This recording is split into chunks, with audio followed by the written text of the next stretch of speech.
오늘 우리가 읽은 사도행전 16장 이 말씀은 두 가지의 사건이 하나의 사건으로 연결되어 있는 본문입니다. 특별히 이 두 사건은 매우 긴밀하게 연결되어 있고 유사한 부분들이 있는데요. 특히 보고라는 표현, 보다라는 이 표현이 각 사건에서 등장합니다. 이 보다라는 표현에 주목해서 오늘 이 본문을 함께 보면은 좋을 것 같습니다. 첫 번째로 16절부터 말씀 가운데 보면은 바울과 실라가 기도하러 가던 도중에 한 소녀를 만나게 됩니다. 이 소녀는 미래를 점칠 수 있는 귀신이 들린 소녀였습니다. 그리고 종으로서 살고 있었습니다. 16절을 보면 아주 중요한 정보를 우리에게 알려주고 있습니다. 그 점으로 주인들에게 큰 이익을 주는 자였다. 한 소녀가 그 주인들에게는 돈벌이 수단이었다라는 것을 이야기하고 있습니다.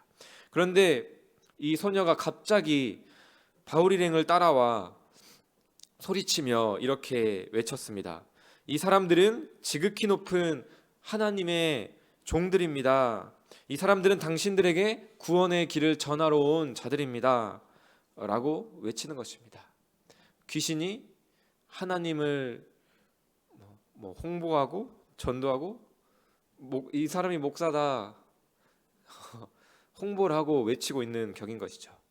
18절을 보면 이같이 하기를 여러 날을 했다라고 기록하고 있습니다. 몇 날 며칠을 따라다니면서 이 사람이 하나님의 종입니다.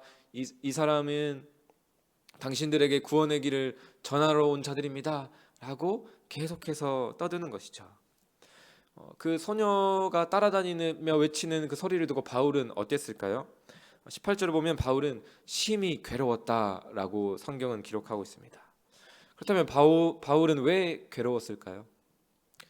우리가 생각해 볼 수 있는 것은 귀가 아파서 너무 질려버려서 그렇게 생각할 수도 있겠죠. 그런데 바울의 그 복음을 사랑했던 그 마음과 그 열정을 보면은 이 복음은 거룩한 하나님의 복음인데 그 전달되는 그 통로도 거룩해야 할진데 그 복음이 지금 귀신의 입을 통해서 전해지는 것이 바울이 생각했을 때는 복음의 영광을 가리우는 일이라고 생각했을 것입니다.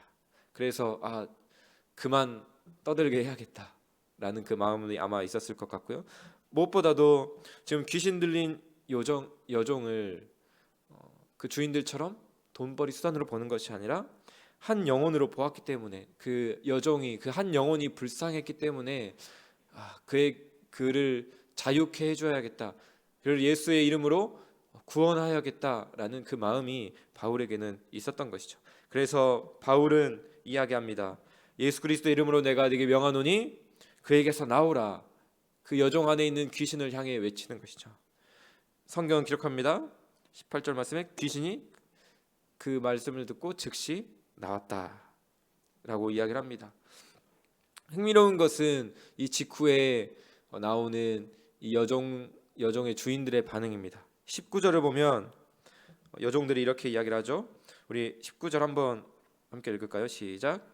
여종의 주인들은 자기 수익의 소망이 끊어진 것을 보고 자기 수익의 소망이 끊어진 것을 보았다라고 이야기합니다. 그들이 본 것은 무엇입니까? 한 소녀의 자유가 아니었습니다. 한 인간의 회복이 아니었습니다. 그저 자기 수익의 소망이 끊어진 것을 보고 있는 것이죠. 우리가 생각했을 때는 여기서 자신의 여종들이 귀신에서 자유해진 것을 보고가 아니라 자기 수익의 소망이 끊어진 것을 보고라고 이야기하는 것이 굉장히 그들이 무엇을 보고 있었는지를 잘 이야기해 주는 것이죠. 이처럼 자기의 유익만을 바라볼 때 타인의 고통과 손해, 괴로움은 바라보지 못하는 것이죠. 우리가 살아가는 세상 가운데 직장은 어떻습니까? 당연히 거래적 관계에 있고 돈을 받고 일을 하는 것이지만 우리가 서운함과 속상함을 느낄 때가 언제죠? 예를 들어 아파서 이제 병가를 내려가면 눈치가 보이죠. 회사의 시선은 그가 아픈 것이 이 회사의 수익의 소망이 끊어진 것 정도는 아니지만 그래도 괜찮아라는 말을 먼저 듣고 싶은데 표정을 보면 그 속마음에 업무에 차질이 생기겠군. 그럼 누가 저희를 대신해야 되지? 라는 그 마음들이 보일 때 서운함과 속상함이 있습니다. 그리고 부장님이 승진을 앞두고 부하 직원들이 야근하고 그럴 때는 그 부하 직원들의 건강이나 부하 직원의 가정은 보이지 않는 것이죠. 그렇습니다. 세상은 사람보다 이익을, 그리고 내가 겪게 될 손해를 먼저 보는 것이 우리가 살아가는 세상입니다. 다시 말씀으로 돌아와서 이 여종이 자유를 얻은 결과는 무엇이었습니까? 여종을 귀신으로부터 구원한 바울과 실라는 결국 끌려가 심하게 매질을 당하고 감옥에 갇히게 되었습니다. 오늘 24절 말씀을 보면은 아주 그 매임을 구체적으로 이야기합니다. 깊은 옥에 갇혔고 발을 착고에 든든히 채워서 이제 어떠한 구원의 소망도 없음을 보여주고 있습니다. 그러나 바울과 실라는 그 갇힌 옥에서도 하나님을 찬양합니다. 하나님께 기도합니다. 그리고 이 기도의 소리와 찬송의 소리를 다른 죄수들도 듣습니다. 바로 그 순간에 갑자기 큰 지진이 일어나서 모든 감옥의 문이 다 열리고 또 신기하게 그 모든 사람의 족쇄가 다 벗겨졌습니다. 그때에 그곳을 지키던 한 간수가 자고 있다가 큰 소리를 듣고 큰 지진 소리에 잠에서 깨어났습니다. 그 모습을 성경은 이렇게 이야기합니다. 간수가 잠에서 깨어나 옥문이 열린 것을 보고, 27절 말씀에 잔수가 자다가 깨어 옥문들이 열린 것을 보았다라고 이야기합니다. 그 순간 이 간수는 무엇을 생각했을까요? 이 죄수들이 다 도망갔겠구나 라고 생각했을 것입니다. 고대 로마 때 시대 때에 죄수가 타락하게 되면 당직 간수가 사형을 당했습니다. 그래서 그는 사형 대신에 자결을 택하려고 한 것이죠. 왜 그랬을까요? 그가 바라보았던 것은 자신의 실패뿐이었기 때문입니다. 그가 지금 바라볼 수 있는 그 현장 가운데 그의 시선은 옥문이 열렸고, 그렇다면 죄수들이 도망간 것이고, 그럼 난 죽겠구나, 그 자신의 맡은 일에 대해 실패했구나, 나는 실패자구나 라는 것을 본 것이죠. 그가 그 순간에 바라볼 다른 어떠한 소망도 도움도 없었던 것입니다. 세상이 그러합니다. 나의 실패는 곧 나의 죽음이고, 내가 성공하지 못하면 나의 가족들도 굶어 죽는다. 나의 실패는 나의 온 가족의 실패가 된다라고 생각합니다. 그래서 우리가 종종 뉴스를 보면 그 온 가족이 안타깝게 함께 목숨을 끊는 것들을 종종 보기도 합니다.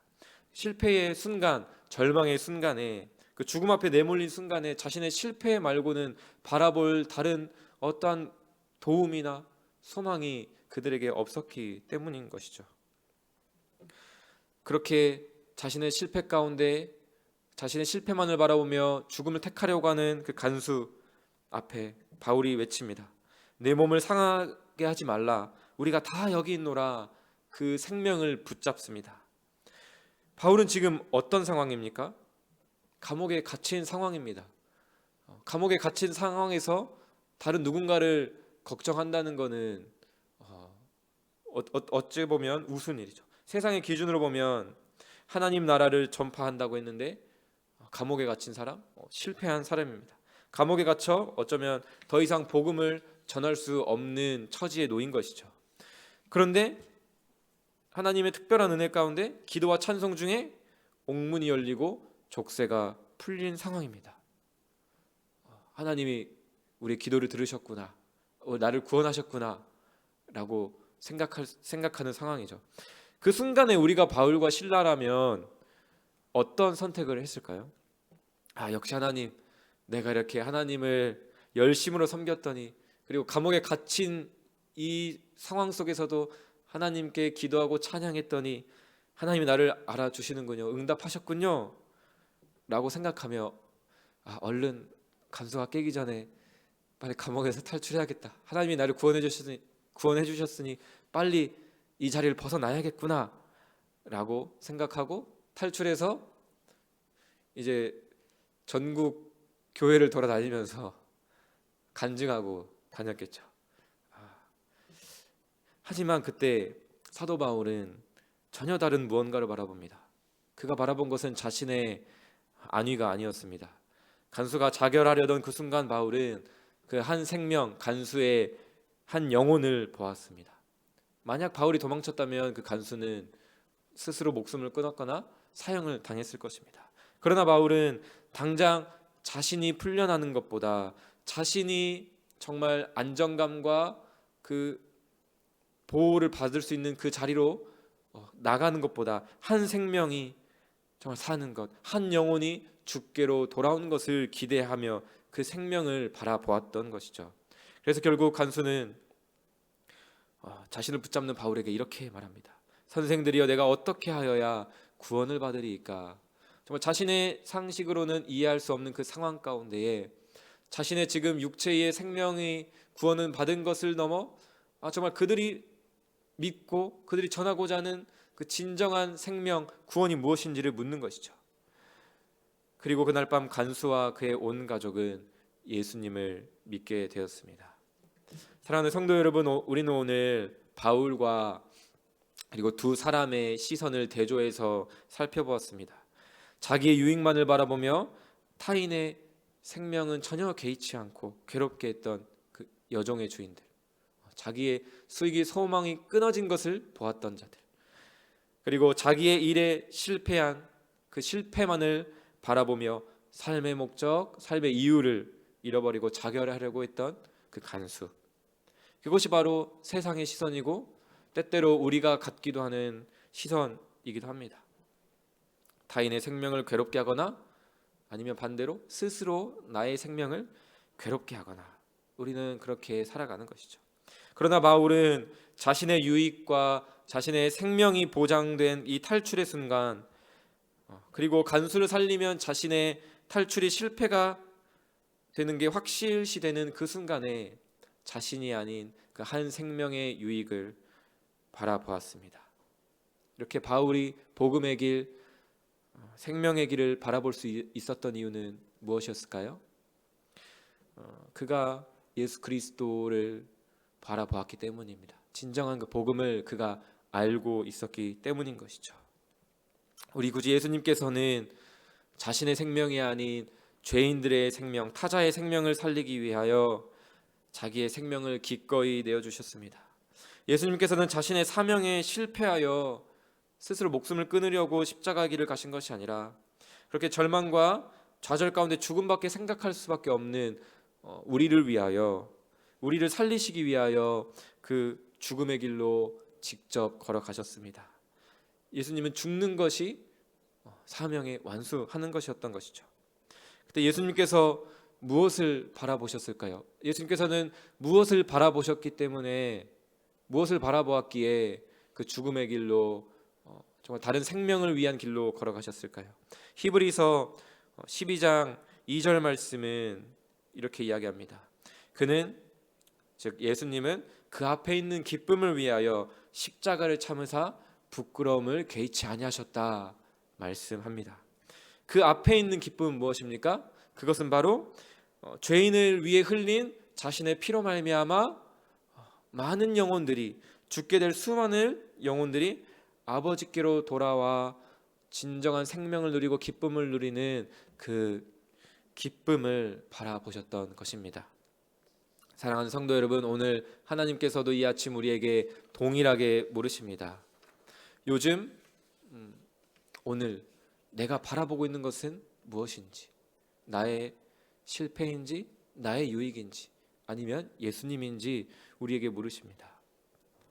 히브리서 12장 2절 말씀은 우리에게 이렇게 이야기합니다. 믿음의 주요 또 온전하게 하시는 이인 예수를 바라보자 말씀합니다. 간절히 말하기는 오늘 이 아침, 그리고 오늘 이 하루 가운데 우리의 믿음의 주인이 되시며 우리의 모든 실패와 절망 속에서도 우리를 온전하게 하시는 예수님을 바라보며 진정으로 나를 사랑하고 이웃을 사랑하는 그 길, 주님을 사랑하고 따르는 그 길을 걸어가는 저와 여러분이 되시기를 주님의 이름으로 축복합니다.